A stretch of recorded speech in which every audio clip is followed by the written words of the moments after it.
I have a new challenge. I want to be 100.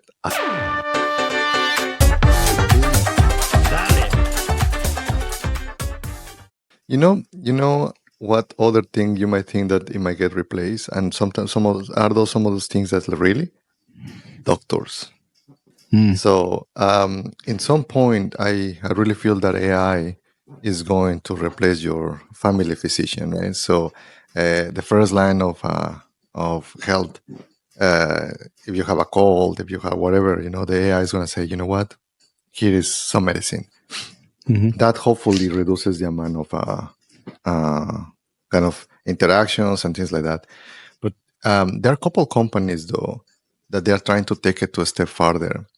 And one of those, there was a podcast with Joe Rogan where they invited this person, and basically he was making a point where we need to stop kind of doing it after the fact. That we should start looking more into a preventive type of healthcare. We're here to talk about the boom in chronic disease. We know that food and our environment has a huge impact on that. But so does preventative care. And so does building an ecosystem that allows clinicians to troubleshoot and diagnose and prevent chronic diseases from evolving in the first place. And with the help of AI, we can basically have a predictive and more personalized way to basically to have your healthcare. What I'm envisioning is AI monitoring you 24/7, tying into your wearables. We know your REM sleep, your heart rate variability. You've gone through and you've done a DEXA. I know your family history. We've done a cancer screening. From there, now we have a clean bill of health and a starting point. But we're tracking you. And then we can accrue those data sets and begin to cross-reference it. And then if you add up a lifestyle and a little bit of a diet, then you can basically be in a better shape. Because his point is kind of controversial, man. He's saying that the system is waiting for you to get sick, so that way they can sell you medicines and pharma, right? There's an argument out there. I know Cali released the number of 50+% of the FDA's funding comes from big pharma. When it comes to drugs alone, 75% of the drug funding comes from the pharmaceutical companies themselves. And so there's a big market there. And with big pharma spending over $8 billion a year advertising, that's more than the entire sum of the FDA's budget. What's your take there?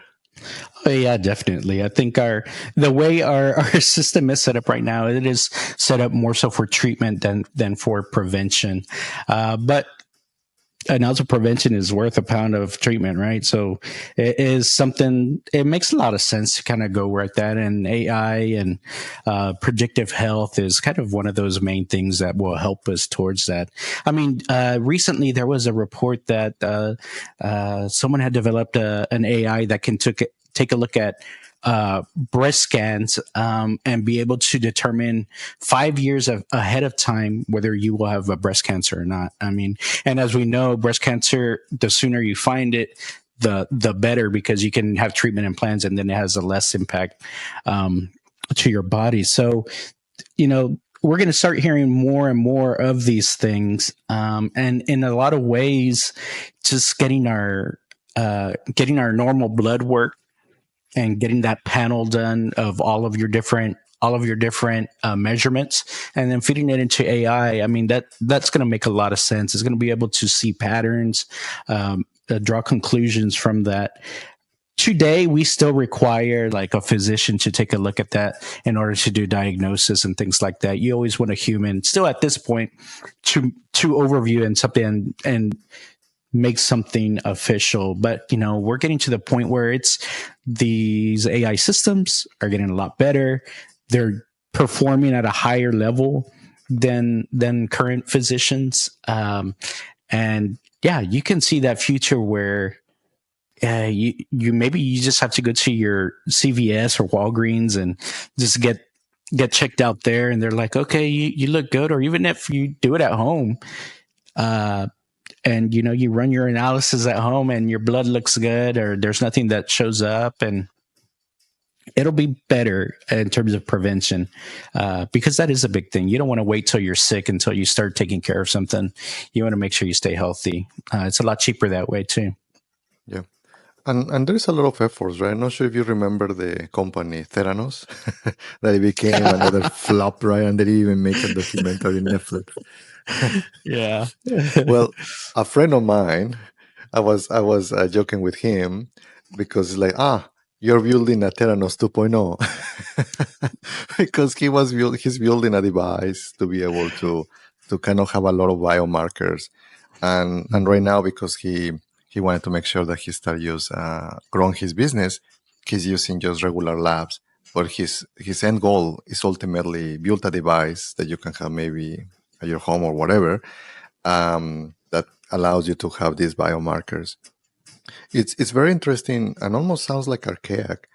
That is right now the only variables that we can have at home is like your pressure, right, and your blood pressure, your temperature, and maybe some of the people that they have like diabetes, they have the monitor for the diabetes, right? Mhm.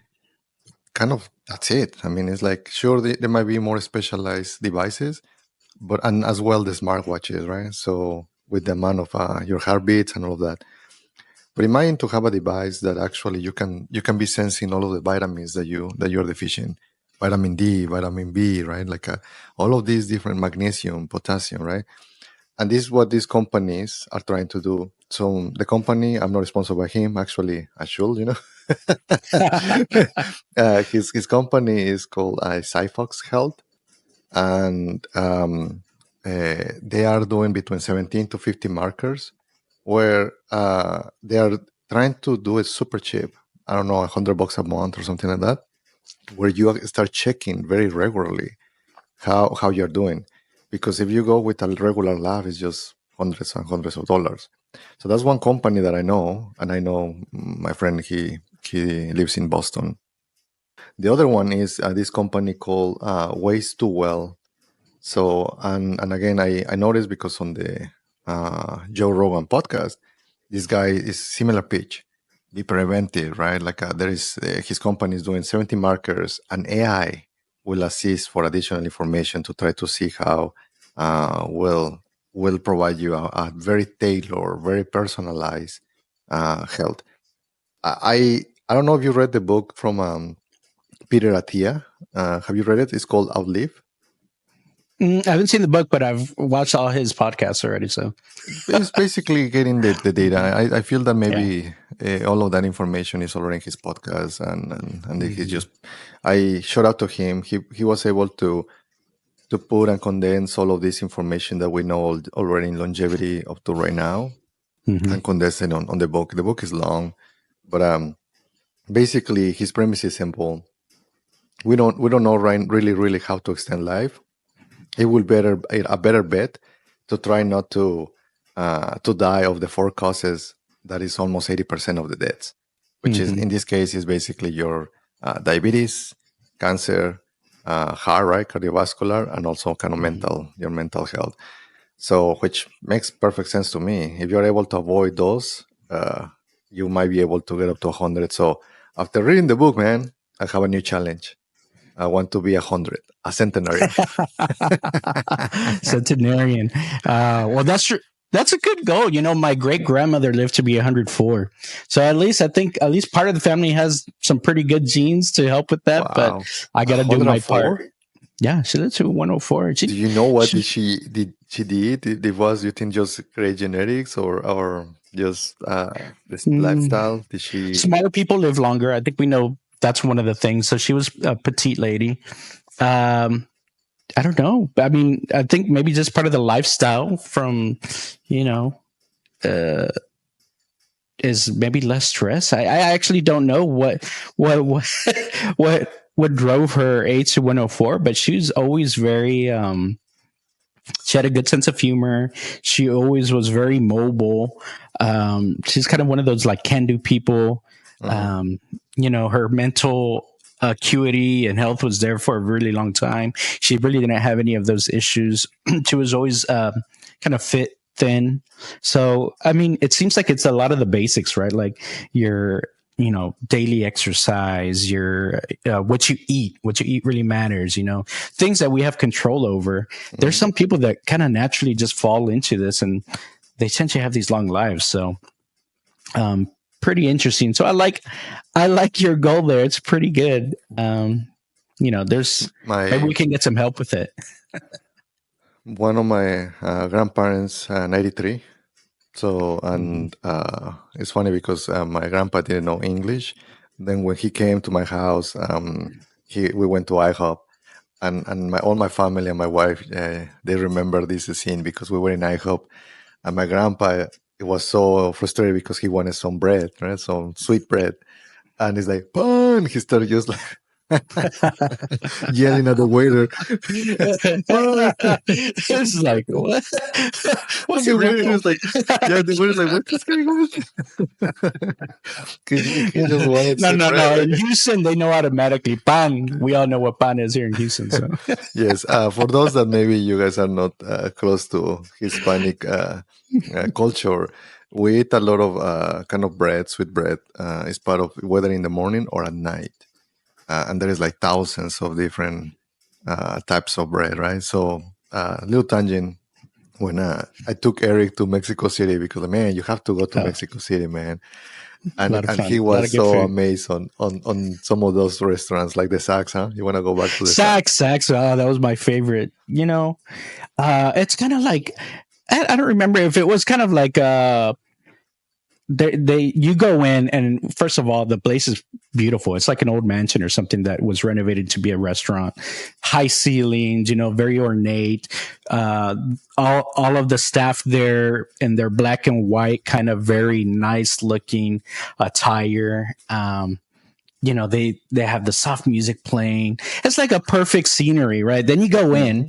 and like as a Latino, we went I think for brunch or something like that, right? Hmm. So they come with the plate of pan dulce, and it's like all the pan dulce you might ever want to try, and I don't know if it's unlimited or whatever, but they bring you your fresh juice, so you can get your healthy green juice. You can get your pan dulce to start your meal. Then you have your barbacoa, and it was just like everything came together beautifully for at this restaurant. So that's one of the places that really sticks in my mind. I'm like, we need some of this in Houston. How come we don't have this? I don't know. I have never been in a restaurant like that. I mean, it's kind of common for me. I never put it together, but it's like, huh, it's true. Like we don't have something like that in over here, in America. So, but yes, there is some multiple restaurants that they do that. They bring you the plate with a bunch of pan dulce. But yeah, we are digressing. We shouldn't be Yeah. eating a lot of pan dulce. We want I to know, get to, right? We're going in the wrong direction here. which Bunch of I think that pommes. that's the challenge, though, right? Like, and that's kind of Mhm. the trade-offs because if you have a way to sense how your sugar levels and how your lipids are doing and all of that, it's like, well, and you are seeing it, right? It's like, oh crap, this thing is like hijacking. Maybe I should stop the pan dulce for maybe 2 weeks. Yeah, that's true. It's a good point because you still want to have balance, right? Like, life is not just all about the rules and just try to maximize the age. You want to enjoy life too, but maybe these tools will help you provide the right balance so that you can have pan dulce, certain time. They're like, okay, your markers show this, slow down for the next week, and then you're good, to do it again. So that way you don't overdo it, I guess. And it's just this feedback. That's what we need, that feedback loop to let us know, hey, slow down. Try try some spinach next. Right? Dude, and there's some people that they play the game. It's like this, like, nope, I'm just gonna eat like 1 pound of protein and some fat, and it's like, and what about the veggies? Doesn't matter. The multivitamins.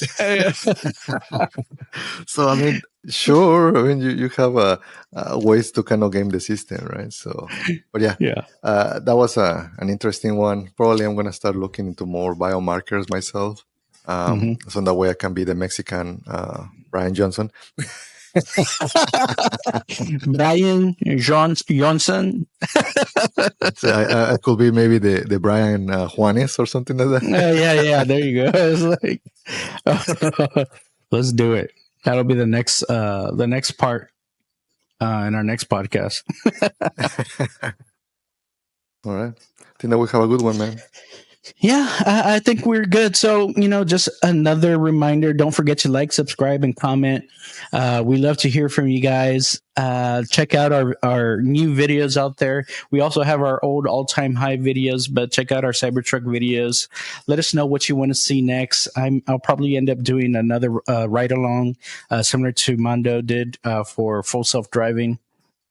But that's all we'll see y'all next time. Dale. Dale.